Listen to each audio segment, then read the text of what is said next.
Trevor's World of Sport, written by Andy Hamilton, starring Neil Pearson as Trevor and Paul Reynolds as Sammy.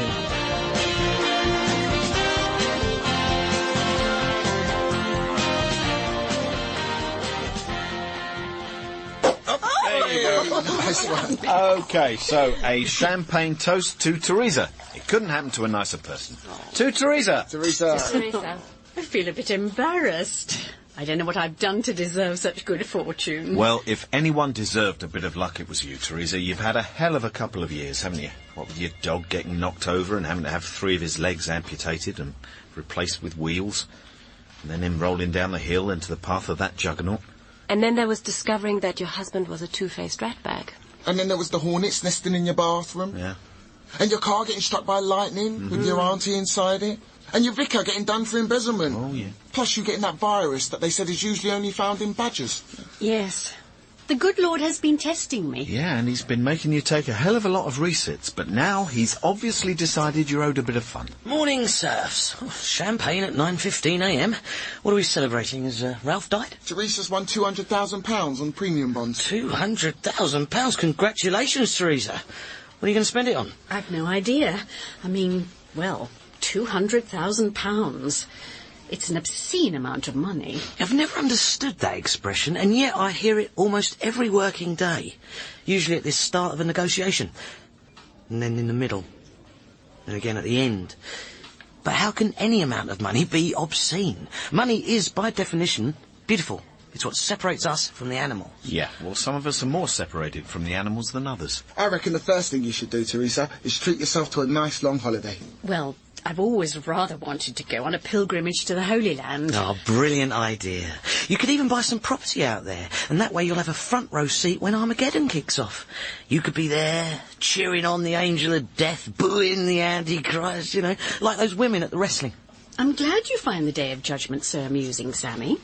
You might not find it so amusing when it arrives. Oh, I'll be okay. I'll just say I'm with Cliff Richard. Have you told many people about your win? Just a few friends. If you have told a few, then you have effectively told everybody. My father inherited a lot of money one time. Within a week he had 7 cousins of whom he had previously been unaware. And 3 of his work colleagues developed children who needed operations. As ever, Heidrun is 100% right. The first investment you need to make, Theresa, is a big sign for your door that says no scroungers. Why are you looking at me? I've got to look somewhere, Barry. You just happen to be in my line of vision. Yeah, while you're talking about scroungers. Barry, I do not regard you as a scrounger. Good. Even if you are always banging on about your financial problems. I resent that. All right, Barry, don't rise to the bait. Sammy's just in one of his moods where he wants to wind everyone up. That's his only mood. You're too sensitive, Barry. You should never worry about someone saying critical things about you unless they're holding a baseball bat. Just one moment, please. Theresa, I have Dennis on the line for you. Dennis? Oh, right. I could tell him to stick it where the sun does not shine, which is a little vague, but I've always presumed there's some kind of anal connotation. No, I don't want to tell him to do that. But I do. You can take it in my office, Theresa. Thanks, Trev. I'm just putting you through. What is wrong with Theresa? This husband is a proven liar. Why does she not just sever all connections with him? Well, some people go into denial, don't they? They just can't accept when a marriage is patently over. Why are you looking at me? What is it with you people? So I'm not allowed to look at anyone, is that it? Not with that sarcastic twinkle in your eye, no. There was no twinkle. I did not twinkle. Morning all. Ralph Patrol reporting for duty. Oh, champagne. What are we celebrating? Teresa's had A stroke of good luck, Ralph. Oh, well, that's a coincidence, so have I.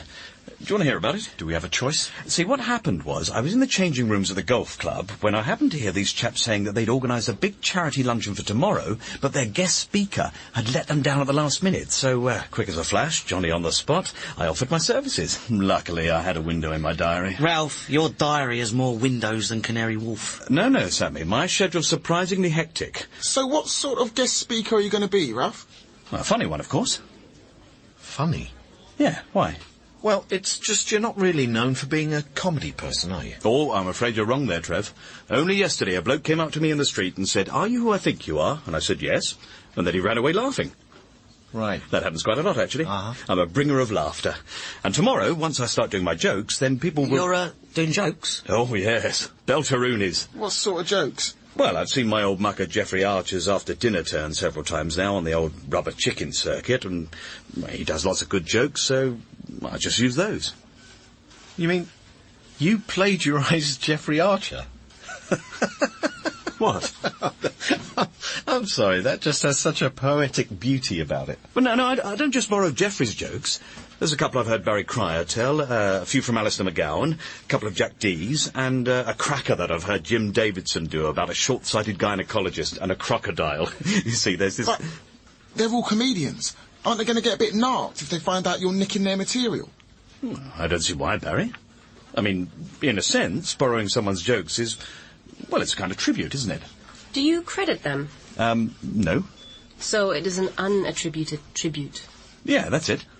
Right. Well, I know I'm opening up a potential abyss here, but, what is it you want, Ralph? Why are you here? I need some of your 24-carat advice. Which you always ignore. Not true, Trev. I toned down the old fig tan after your Cuprinol quip. All right, let's go into the meeting room. Oh, what, the one with the widescreen telly? Yes. We could watch the golf. You're not watching the golf. Right, let battle commence. Any post for me, Heidrun? Just some hate mail. Oh, my favourite. Let's see. Oh, this is the hate mail I sent to David Miller after he wrote that piece in the Standard calling me a greed-fueled parasitic troll. Yes, he has just written return to sender on your letters and sent them back. No, that's no good. I obviously didn't get to him. I shall have to sit down and write something more provocative. Maybe an abusive limerick. Right, where's that thesaurus? Are you okay, Theresa? Yes, I'm fine. What did Dennis want? Just a chat, really. He said he'd been thinking about me and he just wanted to hear my voice. Oh, that is just man-speak, for you are a soppy woman who will believe anything I say. He sounded as if he meant it. Did you tell him about your windfall? No, I didn't tell him. Perhaps you did not need to tell him. I just wanted a spot of guidance, Trev. You see, when you're doing something for charity, how much money should you ask for? Sorry, Ralph, run that past me again. Well, you know, what sort of percentage of the takings? I mean, I've had several conversations with the organisers now, but so far money hasn't been mentioned. They're probably a bit embarrassed. Well, I presume money hasn't been mentioned because there isn't any. It's for charity, Ralph. Yeah, I know. Well, by definition, that means you're doing it for free. I'm doing it for free? Yes. What? Free? Yes. As in no money? Yeah. No, I don't think so, Trev. Well, then ask them. No, I wouldn't want to appear grasping. Perhaps you could ring them, you know, in a formal capacity. No, I'm sorry. This is a private arrangement, so No, they can't be expecting me to do it for nothing. People who do stuff for charity don't get a fee. With respect, Trevor, that is just not the case. For instance, Bill Clinton charges for charity events. I know that. I have it from no less an authority than Christopher Biggins. Yes, but Bill Clinton was once the most powerful man in the world, whereas you once fronted a sports programme. Do you spot the difference there? You're saying he's a bigger draw than me? By a tad, yes. Right. Accept it, Ralph. You'll be doing this one out of the goodness of your heart. Right. I can claim expenses, though, surely. Look, possibly. I don't know. Just ask them. Look, you raise it with your golfer chums. Now, if you'll excuse me, I've got some work to get on with. And you, of course, have a surprisingly hectic schedule to stick to. What? Oh, yes, good Lord. Is that the time? Got a dash, although... Although what? Well, I couldn't just stay and watch the golf for a bit, can I? I'm sorry, Heidrun, but I really don't see how Dennis could have heard about my good fortune. And to be fair to him, he has been wooing me for several weeks now, asking me to take him back. Except perhaps now he wants you to take him back even more. No, he hasn't heard about the 200,000, I'm sure. So are you thinking of taking Dennis back then? It's possible. He has agreed to all my terms and conditions, you know, about changing his behaviour. He cannot change. He's biologically programmed. He has the rat-back gene. No, I think he could change. You trust him that much? Yes. And yet not enough to have told him about the money. I find that interesting. Heidrun, I know that you're very clever and have trained as a scientist, but that doesn't make us all your lab rats. Now, if you'll excuse me... Yeah, you do have this habit of over-analysing everybody. It was a good point she made. Yes, it was. And interesting that she felt the need to make it. You spent all morning composing an offensive limerick to send to David Mellor. Well, you can't rush these things, Trev. I want it to scan properly, and that way it'll stick in his mind more. The waitress definitely fancies you, by the way. Yep, that wins non-sequitur of the year. It's obvious she fancies you, I can tell, from the way she's pretending not to look at you. Yeah, you don't have a great track record as a decoder of body language, though, do you? Eh?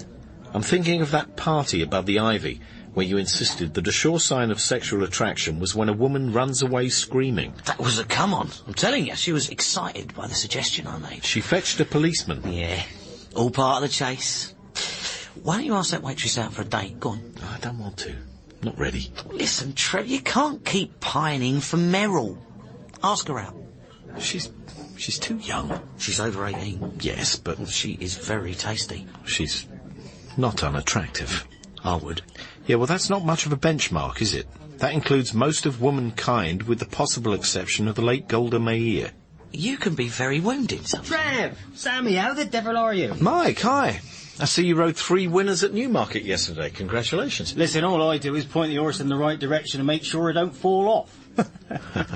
Anyway, listen, Trev, I've just come over to say thanks very much for getting your wife to sign that copy of her novel for me. I gave it to me Mrs. for her birthday, and she was made up. Oh, I'm glad she liked it, Mike. The Wife Who Got Away is her favourite book of all time. Hey, she particularly likes the character of that sort of clingy, naive husband. Right, that isn't me, by the way. No, of course not, Trev. Everyone knows that. He's nothing like you. Anyway, by way of a thank you, basically, if you want to do yourself a favour, then put a tidy packet on Cartoon Sunset in the 2:30 at Chepstow tomorrow. Cartoon Sunset's your ride, is it? No, I'm riding the favourite, Shropshire Maid. Is that worth a flutter as well, then? No, it won't win. Get your money on Cartoon Sunset. Can't lose. Oh, right, so it's worth a shot each way, then, is it? No, to win, because it can't lose. Yeah, but I mean, it's a horse race. Anything can I happen in think a horse. what Mike is trying to say, Trev, is that Cartoon Sunset can't lose. You mean it's a dead cert? It's the deadest cert you could possibly have, Trev. Well, then why isn't it favourite? You said your horse is favourite. How can this one be... Trev, do I have to draw you a friggin' diagram? Cartoon Sunset is at 4-1. It's definitely gonna win that race. Oh, and if anyone asks, you didn't hear it from me, okay? All right, fellas. Be seeing you around. Was he saying what I think he was saying? Well, the incessant winking was a bit of a clue, Trev. Good God. Well, that puts us in a difficult position. What are you doing? Ringing me bookie. You're going to place a bet on a fixed race. As soon as I get through. But that's illegal. There you go with your "that's illegal" catchphrase. It's a crime. It's a victimless crime, Trev. She's coming this way. Ask her out. Go on. No, I don't feel comfortable. You have to move out of your comfort zone sometimes. Every day you should do something that scares you. I do. I have this kind of conversation with you. You're not going to get Meryl back, Trev. But the world is full of beautiful women. Take the plunge. Seize the day. No. Oh, I see. It's because you haven't moved on emotionally from Meryl. I have moved on from her. No, you haven't, Trev. I have. Emotionally speaking, you're still wearing invisible shackles. I have not got any invisible shackles. 50 quid says you have. Hi, Theresa. Nice lunch? Oh, I just sat in the park, having a bit of a think. Wasn't easy. The Canada geese kept coming after my sandwiches. Worked out what you're going to do with your winnings yet? No, it's all making me feel a little uneasy. Why? Well, money changes everything, doesn't it? And not always in a good way. Oh, lighten up, Trev. You've won 50 quid off me and you're on a promise. I can't believe I let you goad me into that. Goad you into what? Trevor's got a date. That's nice. Anyone we know? It's not even someone I know. Don't start getting cold feet, Trev. She's beautiful. She's 20 and she wants to use you as a fleshy trampoline. Barry, did you get me that rhyming dictionary? Yes, Sammy. Good. Oh, and incidentally, proles, I have a present for you all from Uncle Sammy. Get your money on Cartoon Sunset in the 3:30 at Chepstow tomorrow. I'm afraid I don't approve of gambling. No problem. This isn't gambling. The race is fixed, okay? Fixed? That's right. Fixed. Bent. Like most horse races, I suspect. Only this time we're on the inside track. Cartoon Sunset's at 4-1. So, for instance, Theresa, if you bet your premium bond winnings, you No, I'm not interested. Gambling is one of Satan's lures. Oh, charming. Well, that means I'm Satan, does it? No, you can't be Satan, Sammy. You wouldn't be that obvious. Well, you can count me out. I'm just not comfortable with it morally. I hate the way he sticks the word morally on the end of a sentence like that. This horse is 4-1, you say? You're going to go for it, aren't you, Barry? The money would come in very handy. It's just... Just what? Well, Janine would do a nut if she caught me gambling. Well, then don't let her catch you. Then, when you turn up with 200 quid, say I gave you a performance bonus. She's hardly likely to believe that, is she? You never give me any kind of bonus. Unless you count that wall chart of British slugs that came with your newspaper. Oh, yeah. First and last time I buy the Guardian, I can tell you. I suppose I could risk 20 quid. No, Barry. How many times have I told you? Think big, win big. You should bet 100 quid minimum. But that'd mean a bank withdrawal. So? Well, Janine would spot it. We share a joint account. Joint account? Oh dear. Schoolboy error. I think I'd better pass. Thanks all the same, Sammy. You're fine, no problem. If you don't need a couple of £100 worth of ludicrously easy money. I'm just popping up the bank. Sensible boy, Barry. And I'm presuming that you want in, Heidrun, given that you're a woman of high intelligence? You are confident of this horse's success? Totally. Then I shall bet £50 on the understanding that you will underwrite any potential loss on my part. No problem. I mean, if you wanted, I could lend you the money so you could bet a larger stake. No, because then you'd feel that gave you some kind of leverage, and we would end up having one of those embarrassing conversations where I have to remind you that you are unattractive and I am a lesbian. Fair enough. Some flowers have just been delivered for you, Theresa. Oh, my gosh. They're impressive. Oh, there's a card. Thinking of you always, your ever-loving dumpling, Dennis.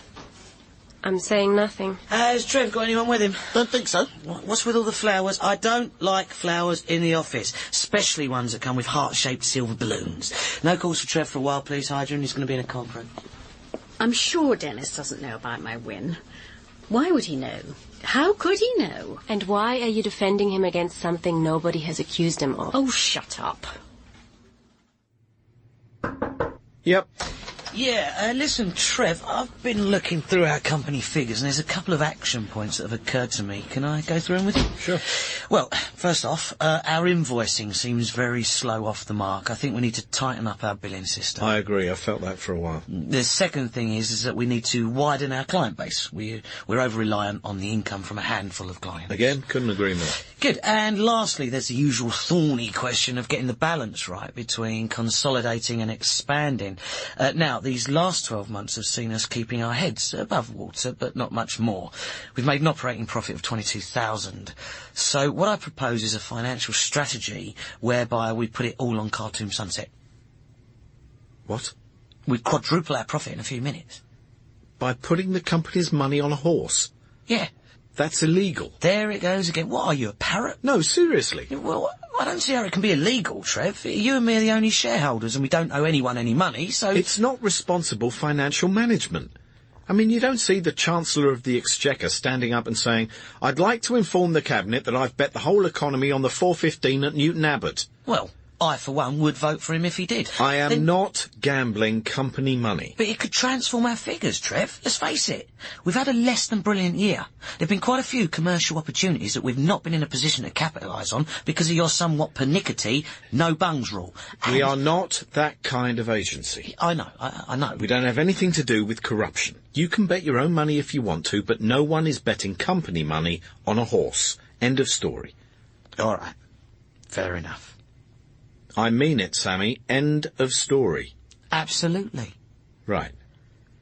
Because sometimes in the past I've said end of story, and that hasn't turned out to be the end of the story, has it? It's turned out to be the start of a story. Usually a story where bad things happen. Listen, Trev, if you say end of story, then that ends the story. End of story. The story is ended. Okay. So why am I feeling insecure? Just your normal state, Trev. Yeah. So, you took a long lunch today, then, huh? Well, I had to buy a second set of sandwiches. The Canada geese got the first lot. Then I had to go to the bank to make some arrangements. Dennis has sent you some chocolates. Oh, right. Will you two quit yapping? The race is about to start. Whoa, lucky we got in early, Barry. Look, Cartoon Sunset has shortened to 3-1. To your sports stars. Oh, hello. Yes, Trevor's in. I'll put you through. You're going to pass those chocolates round? Only gluttony is one of the 5 deadly sins, isn't it? There are 7 deadly sins. Yeah, I did some editing. Got rid of greed and anger. Oh, look, hazelnut wells. Our horse is sweating a lot. I'm sweating a lot. If I lose this 100 quid, then Don't worry, Barry. In about 10 minutes' time, you'll be as happy as a pig having pig sex. And don't take the orange creams. They're mine. So anyway, I thought that while Toby's away, why don't I have a bit of a clear-out? Right. Is he still in Jakarta? Yes. There were riots in Jakarta last night. It was on the news. He's with his mates. Don't worry about it. I can't help it. His itinerary seems to be a tour of all the world's most dangerous cities. On the way home, he'll probably drop in on Beirut, Baghdad and Nottingham. He's fine, okay? But listen, I've sorted out a whole load of stuff which I'm going to take round to the charity shop. But there's a box full of your books. I was wondering if you wanted to collect them. I'm in Saturday evening. No, I can't do Saturday. I'm going out on a date. Oh, right. Well, that's good. Anyone I know? No, I've only just met her. All right. Where did you meet her? She's in the catering industry. Oh, right. I mean, it's just a date, just a bit of fun, really. You don't have to justify yourself. No, of course not. It's just, I suppose I'm a bit apprehensive because it's so long since I went on a date and the age difference, she's only 20 and... She's 20? Yes, it is a problem, isn't it? No, not necessarily. I mean, yes, 24 years is a bit of an age gap, but there can be chemistry. Look at Catherine Zeta-Jones and Michael Douglas.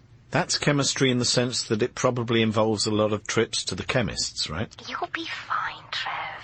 So, you don't mind me starting to date? Not at all. I'm very pleased for you. Right.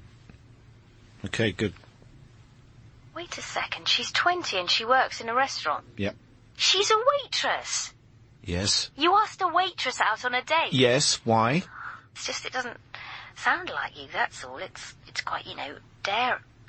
Oh, no. Sammy put you up to this, didn't he? No. So you're saying Sammy wasn't involved? Well, he encouraged me a little bit, but I knew it. No, but listen, I was interested in this girl long before the bet. Did you just say bet? It's not how it sounds. For God's sake, Trev, you have got to stop letting Sammy control you. He does not control me. You're like his little action figure, Trev man. Sammy does not control me, okay? And I can prove it, because only yesterday, Sammy wanted me to bet company money on a fixed horse race, and I told him I would have nothing whatsoever to do with it, so he didn't control me there. Well, that's good. So you're reporting it to the authorities? What? The horse race that's fixed? Well, no, I mean... Look, I don't want to get people sent to jail, and let's face it, there are probably hundreds of horse races that are fixed, aren't there? I see. I could come over Sunday for the books. Well, no, you'd better not. I'll get it delivered. It's probably a bit heavy for someone with no backbone. How does she do that? She always gets the last word. Why is her hanging up technique so much better than mine? Hello. Trev, it's me. I'm at the charity luncheon. How'd you get on? A bit disastrously. It was a rather sticky audience. Right. Which included Barry Cryer, Alistair McGowan and Jack D. Ah. And Jim Davidson. I changed the one about the gynecologist and a crocodile to an obstetrician and an alligator, but, well... He didn't see it as a tribute. No, none of them did. Well, that does all sound pretty disastrous, but No, that wasn't the disastrous bit. It wasn't? No, that came after the lunch, when I gave the organisers my expenses. I handed them the invoice, and suddenly there was an ugly atmosphere. What sort of ugly atmosphere? Well, lots of muttering and glaring, and one reference to kneecapping, but How much did you claim for your exes, Ralph? Just the norm. Was that your norm or a normal person's norm? Well, obviously I'd be open to negotiation, but in the short term I think the priority is to calm everyone down, so that I can stop having to hide in the toilet. Look, Ralph, I can't... The thing is, Trev, I was wondering if you could come and smooth things over. You're so good at that stuff. Everybody likes you. I'm sorry, Ralph. This is your problem. I gave you my advice, but you chose to ignore it. Good. My hanging up technique seems to be improving already. Theresa, I'm popping out. If Ralph rings, don't get involved. Not even if you can hear an angry mob in the background. Sure thing. It's very sombre out here. Why the long faces? Oh, I get it. Would I be right in assuming that the sun has set on Cartoon Sunset? This isn't funny, Trev. Honestly, if you can't trust a bent jockey, who can you trust, eh? Barry, how much did you bet? 100 quid. Janine will go berserk. I'm going to need body armour. You, Sammy, how much? 2,000. 2,050. Yes, I know. It looked like we were going to be quids in. Cartoon Sunset was flying for the first 2 furlongs, way out ahead. Then it just died. Well, novice horses aren't always good stayers, so... No, it died. As in dropped dead. They reckon it was a heart attack. I mean, how does a racehorse have a heart attack? Now, answer me that. Has it been smoking, eating fry-ups and leading a sedentary lifestyle? It's ridiculous. Or maybe the poor creature had been given amphetamines or something. Possibly, yeah. Oh, yeah, that's right, yeah. Everybody feels sorry for the dead horse. You lot have such weird priorities. Well, there's no point getting in a state about it. After all, it's only money. Well, with respect, Theresa, that's easy for you to say. You've got 200 grand nestling in your bank account. Not anymore, I haven't. What? I've donated it all to fighting famine in Africa, as of an hour ago. You've given away £200,000. Yes. Now, you see, that is obscene. Well, I was perfectly happy before without all that money. No, I don't want to hear this. And I thought to myself... Oh, this is going to be depressing. Why do I need £200,000? Somebody make her stop. Might as well put it to some good use. Well, that's admirable, Theresa. You've set a fine example. Yeah, of a lunatic. Well, the money was already starting to cause problems. And I needed to be sure of Dennis. I wanted to be 100% certain that next time he sends me flowers... it's because he wants to send me flowers. Does that sound silly? Not at all. It can't lose, Mike said. Well, look on the bright side. If I hadn't stopped you, you'd have gambled away £20,000 worth of company money. Yeah, no, that's right. You didn't do that, did you, Sammy? How could I have done that? You have to countersign the cheques, don't you? Oh, yeah, of course. OK. I'm back in half an hour, Theresa. You forged his signature, didn't you? I'll replace it with my own money. He won't notice. He will not be pleased. Well, if you tell him, Barry, I'm telling Janine about your little bet. No, you can't hold that over me. I'm going to be straight with her. Are you sure? Absolutely. I'm going to tell her. Janine, I'm very sorry, but I appear to have lost £100 of our money on a horse. Then I'll just accept the consequences. It won't be that bad. What's the worst that can happen? I'll tell her I got mugged at the cash point. Very wise.